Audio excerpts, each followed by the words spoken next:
வயசாவது ஓட்டு போட்டதே கிடையாது. அப்போ நான் எந்த கட்சியில், என் கட்சி பெயிண்டிங் கட்சி தான்.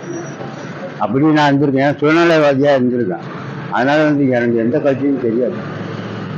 பெயிண்டிங்கை பற்றி கேட்டிங்கன்னா, மாடலை பற்றி கேட்டிங்கன்னா எது வேணாலும் செய்யலாம். அப்படி தான். நாட்டில் இப்போ 2 கட்சி இருக்கு. அந்த 2 கட்சியில் யாராச்சும் மோதிக்கிட்டு ஏதோ ஒரு கட்சி தான் வருது. அதுலேயும் யாரும் உருப்படியாக எதுவும் செய்ய மாட்டாங்க. புதுசாக ஒருத்தவங்க வந்தாங்கன்னா அவங்களை வரவேற்கணும் தான். விஜய்னா யாருன்னு தெரியாதுங்க. விஜய்னா யாருன்னு தெரியாது. தெரியாது எனக்கு. சரியா அவ்வளோ எனக்கு பேப்பரில் விஜய்னு பார்த்து ஒரு படமும் பார்த்தது கிடையாது, ஒன்றும் கிடையாது. அவங்களுக்கும் ஒரு கண்ணோட்டம் இருக்கும் விஜய்க்கும். பட் இந்த தேர்தலில் நாம வெற்றி பெறுவோமான்றது அவங்களுக்கும் ஒரு கருத்து கணிப்பு இருக்கும்.